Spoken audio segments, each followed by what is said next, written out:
how to biblically respond to trolls. That's what I want to speak with you about today.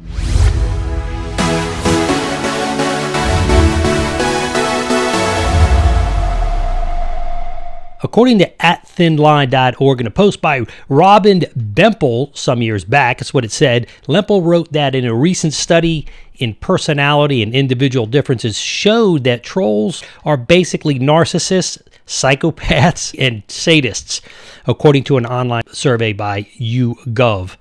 They found that over 1/4 of Americans have admitted to trolling behavior. Furthermore, it showed that millennials are often twice as likely to troll than those 55 and older, and men more likely to troll than women.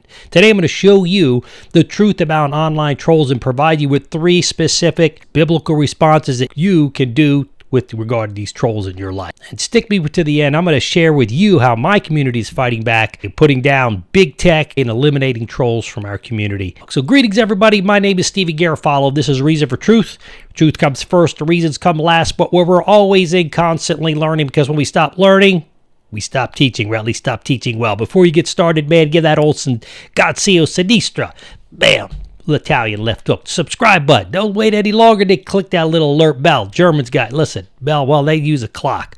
But just like my Latin friends and Italians, hit that little alert bell down there. You won't miss any of these episodes. Wikipedia.com defines trolls in its original form as actual living beings. As such, these trolls dwell in isolated areas of rocks, mountains, or caves, and they live together in small family units, and they're rarely helpful to human beings. In today's online dialogue, Wikipedia defines a troll as a slang word for a person who posts inflammatory, insincere, digressive, extraneous, or off-topic messages on an online community with the intent of provoking readers into displaying emotional responses or manipulating others' perceptions, I would say, of the truth. You see this all the time. How often do you say, man, that person, you see what they tweeted and they took their tweet off. They get emotional about it. Trollers love to bring that out in people, especially on Christian channels. This begs the question as to how should we as Christians respond to internet trolls.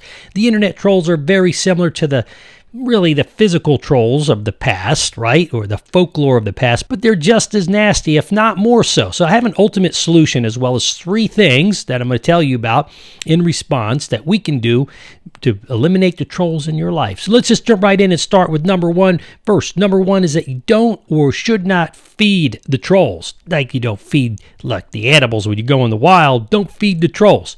They're looking for attention. They don't want to, listen, you don't want to feed them. The angrier you get at their antics, the more the troll is winning. So the best revenge is to starve them of the fuel, denying them of what they really want, which is attention, right? And your anger and your response.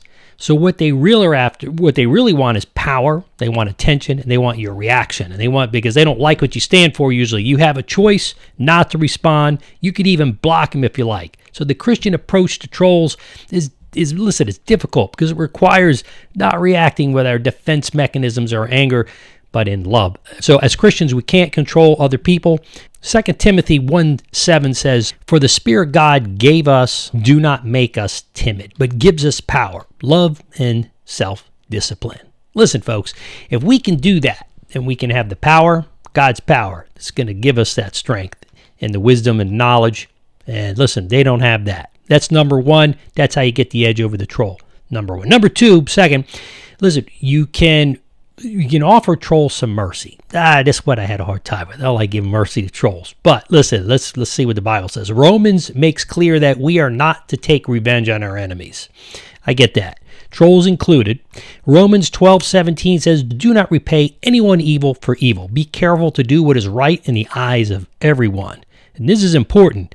In some cases, we may be able to turn that person to reflect upon their own selfish and narcissistic anger. But you remember, when you're speaking to people online, it's not the troll. You're probably not going to change that person.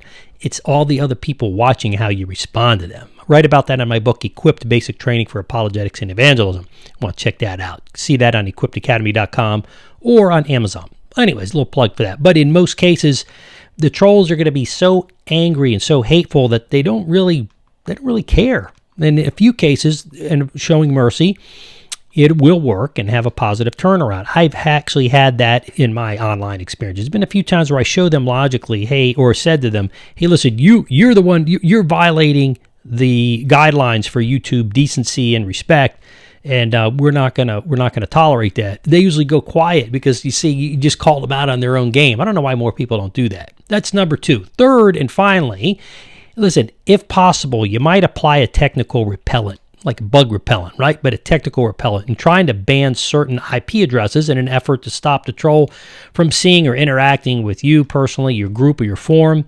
And as a last result, you could always, I think it's easier if it's that bad, you just block them or you report them. They have those buttons to eliminate them. But I think there's an easier way, because I've done this in the past, and it helped me immensely when I really need it. You know, people just keep going at you. You just got to, listen, block them, report them, whatever you need to do. But I do that when I see something that's very inappropriate, not something that I just disagree with. So I'll let that go. I publicly cite the channel's, again, decency guidelines. So the best way to respond in some cases, lastly, I think this is the best way, you just, listen, just ignore them, right?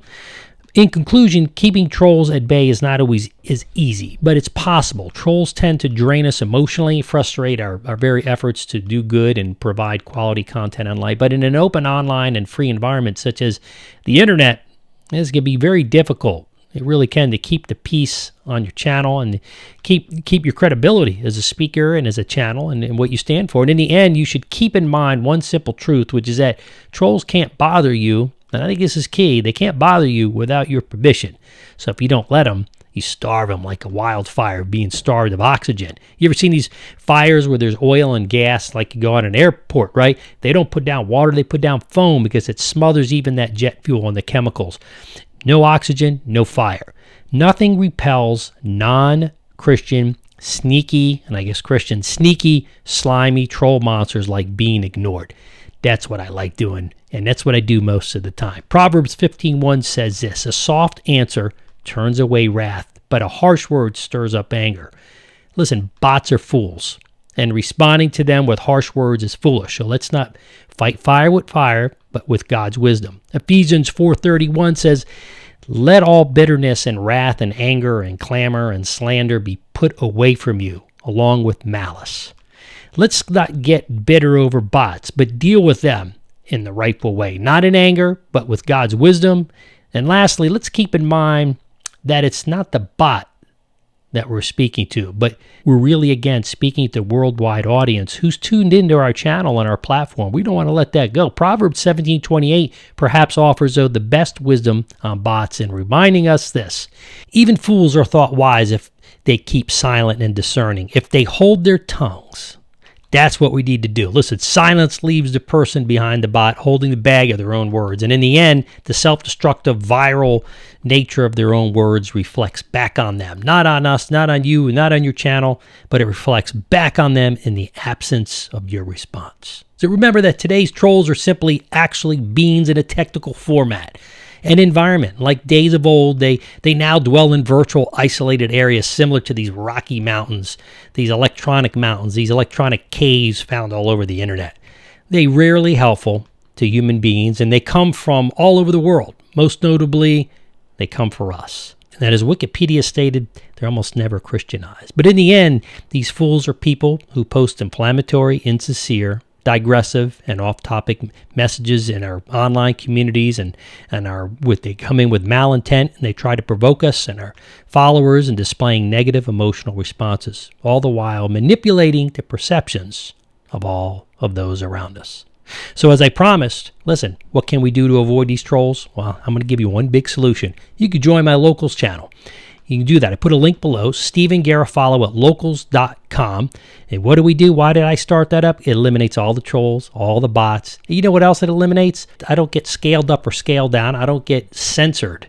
We're giving the hand to big tech, saying, this is where I'm at. You have to be a member. You could sign up for free at Stephen Garofalo at locals.com, or I have a direct link below that takes you right there with an intro video that you can watch. So whatever you're doing, take just a minute. If you would just pause right now, click on that little link below. This is going to take you no more than a few seconds to do. It's for free. There's no cost to it, or you have the option for a $5 per month. You can go higher if you want, but listen, what you can do for $5 a month, you're going to get early access to all my videos on Tuesdays and Thursdays. You'll get them a day, sometimes 2 days earlier. You're as well going to get access to exclusive content, things you're not going to see on my regular platforms, including exclusive videos that I don't post anywhere else but for our close community, and exclusive posts. Sometimes I post things that, listen, we don't want censored, we don't want out there, we put them only to the community. So this gives you the opportunity to participate in our upcoming live streams as well. There's an app on your phone, iPhone or Droid for that, or you can just sign up on your computer or elsewhere. America, Cambodia, Philippines, Qatar, Bangladesh, Vietnam, Australia, Canada, Chile, India, Thailand, Japan, Saudi Arabia, the United Kingdom.